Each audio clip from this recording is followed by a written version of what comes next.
Guys, we are back, and today, MLB The Show 25 news. Everything you need to know. I'm breaking down the survey, a bunch of rumors of new features we're going to be seeing in MLB The Show 25, but also some really important news right here, boys. And it's going to be a now and later program dropping on February 4th. That's right. Get the sticks cleaned, oil them up. You're going to have to hop back on MLB 24 for certain on February 4th. You know why? These now and later packs are very, very valuable. They will inflate the market for sure during the release of MLB The Show 25. Currently, the only way to get them is I think you get 2 of them from doing the ranked program. Definitely should get all of these as much as you can. You can see I got all these right here. The rest of them you get from the XP Reward Pack. Now, these are going to be just standard packs in MLB 25, but you never know what you're going to pull, and no matter what, it's probably going to reduce the value of stubs. So, you know, if you're not going to have as much stubs as someone else, you're going to be very, very behind.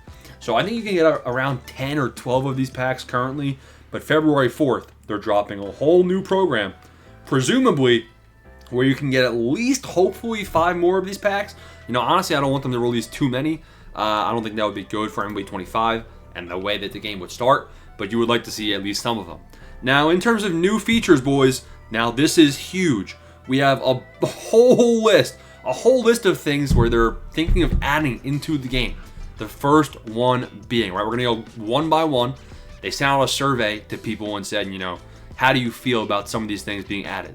The first thing, one-dimensional, a new card series where the player has very high attributes in one area while having very poor attributes in all other areas.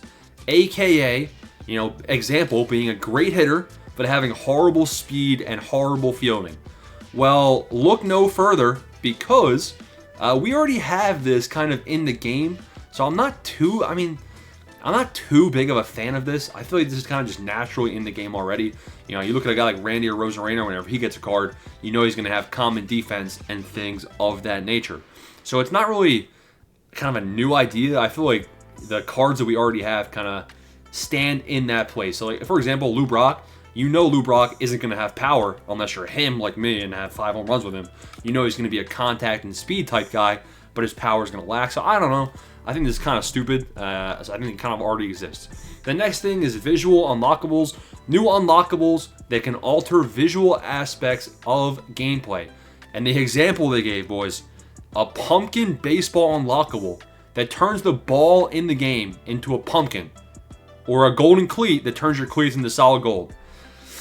If you're telling me I gotta face Randy Johnson, Zach Wheeler, any of these bums that are throwing 99 up and in, and it's a pumpkin coming at me, I might actually rage. I actually think this would be pretty sweet. I think it would be pretty cool. As long as it's not gonna mess with, like, you know, as long as someone's not gonna have like a sunset backdrop, and then I have to see an orange baseball coming at me. Like, I ain't playing that game. So that could be a good thing. We'll have to see. Another thing with Duo Diamond, a new card series where 2 players are on the card art, with each having their own player item. When both players are in your starting lineup, they get a slight boost. This is kind of like captains. It kind of adds to the whole chemistry aspect. I didn't really start understanding captains till later in the year this year, and I mean, honestly, that's probably just my fault. But I think this could be something good.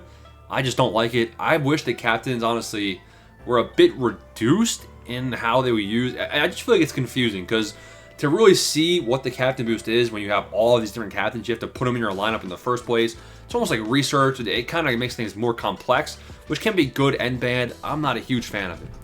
Icon challenges. New gameplay challenges with unconventional requirements. Example. Now, this is very, very good stuff, boys. You hit 100 triples, 10 home runs with players less than 40 power. Then you'll earn vanity items such as profile badges, icons, uniforms, blah, blah, blah. It's good, but it's bad. You know why? I really like the idea. MLB 17 did this perfectly, right? Basically, what you do is you have stuff where it's like, hit 100 triples in ranked seasons.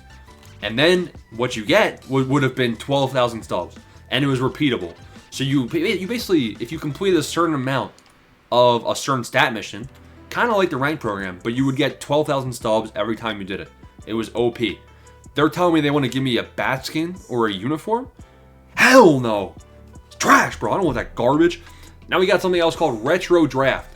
A new card series that features players on draft day or at their first spring training. Attributes are affected by their original scouting grades on the 2080 scale, and art is a mix of old logos and new logos depending on when the player was drafted. Example would be Expos and Nationals. I mean, it's all right. Like, we already have these draft cards. It's really just going back, and it's like almost like kind of getting college baseball into the game. It doesn't get me excited. Let's put it that way. Team Affinity Boost, a new attribute boost that activates if a player is showing affinity towards their favorite team. Example, equipped with their favorite team's bat skin while playing at their favorite team stadium.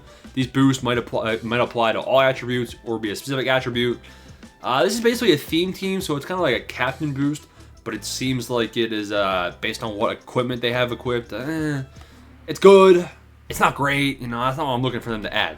Now, home run belt. A new WWE style belt that is added around the player who hit a home run in their last at bat, lasting until they record an at bat without one. This is a cosmetic addition where basically you're going to step up and you're going to have a big WWE belt around your waist. It's cocky, it's funny, but is it going to make the game better? It'll make it funnier. So I mean, I definitely this is something I'm for. I like this one. I approve. I think this would be cool.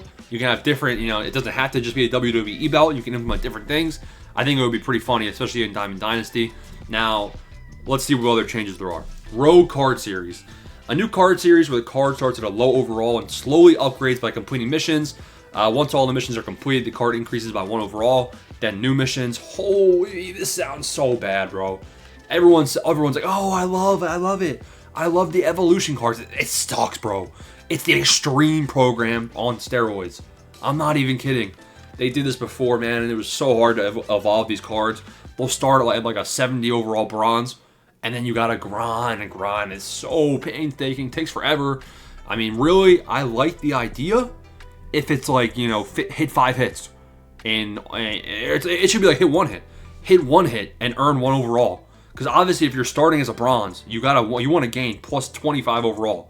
So don't tell me I gotta get like 500 hits in online. That is wild, and that is something that I feel like SDS would mess this up if they implement. Diamond Dynasty Stat Tracker. A new feature where cards from packs will have a chance to have one of their stats tracked for the lifetime of the card and displayed on the front of the card.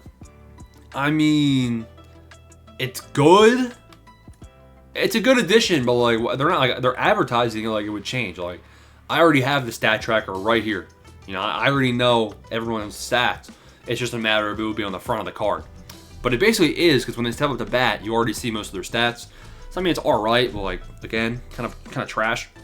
Mastery badges, new visual items such as profile badges, icons, uniforms, bat skins, or socks that you can earn and display based on your usage and skill with a player. Example, if you're hitting 50 home runs, you get bronze, badge, socks, skins, whatever. 100 home runs, you get silver. It's kind of like ranking up. It's trash, again, not exciting to me. Now, this one is pretty good, I think. Double XP tokens. New tokens that would allow you to temporarily earn double XP. They can be acquired throughout Diamond Dynasty and can be used at the time of your choosing. I have no issues with this. I just hope that if they implemented this, they wouldn't make the XP you need double. They would keep it the same. And then players who did whatever, trash conquest map that contains these XP tokens they earn, they just kind of get an advantage. I hope that they want to make it hard. Online mini seasons. Finally, a change that actually makes sense and makes the game more fun. A new way to play the mini seasons mode that allows you to join your friends or a random league to compete in an online mini season. Teams are created via fantasy draft and trades are allowed. That would take things to a whole nother level, and I would be devastated if we don't have this implemented as a feature. This is the best thing I've heard. And it was the best thing I heard until now. Prop bets, a new feature where you can make predictions on real-life baseball events for rewards. Example, home run derby prop bets, where users select who they think will win the home run derby. And if they're correct, they earn stubs. S-T-U-B-S, stubs. Or a really good version of the player they bet on. That is a very, very, very, very good feature. And I think it should be implemented immediately. Get it in MLB 24. Double PXP, new tokens that give you double parallel XP. I don't like Parallel XP at all, so I'm going to pass on that one. And not passing the feature, but just pass on an opinion. Purchasable perks. New perks that have gameplay effects throughout Diamond Dynasty. Please, no. Do not add the stupid Showdown perks to Diamond Dynasty. That would make things so complex. No thanks. PSA grading. Rare new versions of player cards that have similar attributes to the base card but have special card art and serialized limited quantities. They're scarce and in high demand for collectors in Diamond Dynasty. It could be cool. It'll depend how you earn them. And I don't, you're not gonna have really an advantage. It's more of a visual aspect. Let's not become Sea of Thieves and make it, just earning the aesthetics. This is a good one right here. Clubs. We have 3 left. Clubs. A social group within Diamond Dynasty where you can collaborate with club members on missions that compete against other clubs for rewards. Basically like clans. And this one feels like a very, very, very good feature. I think they should implement clubs immediately, ASAP. Implement it in MLB 24 right now. Card cosmetics, new alternative card skins that you can unlock to change the look of existing cards in the game. Example, if you acquire a milestone Kenley Jansen card, you can also acquire a special alternative skin where you can make it look different. Again, stop making me change what the cards look like. This is Kenley Jansen. I see him right now. It's a fine as Kenley Jansen or whatever it is. I don't care what it looks like, really. I do, but it's not going to make me use him if he sucks. You know what I mean? Last one, Diamond Dynasty Commissioner. A new feature where the Commissioner changes the core baseball and team building rules for all players in Diamond Dynasty every 2 weeks. Oh no, it's sets and seasons. I'm gonna be sick. Example, the DH is no longer available and pitchers must hit. As a user, you have influence/voting power to help determine which changes get implemented. Please do not make all of my Diamond Dynasty cards obsolete. I don't want to grind. And then, we voted. We're going to have every single person has to have, the outfielders have to have below 100 power. It's like, no, let's not do that. I voted no. So this would kind of suck in my opinion, but, we're a community, so join the club. There's some good things I saw from this, some bad things. Do the MLB 25 now and later packs. Stay tuned, boys. We got lots coming. Smash the like and subscribe button. Peace out.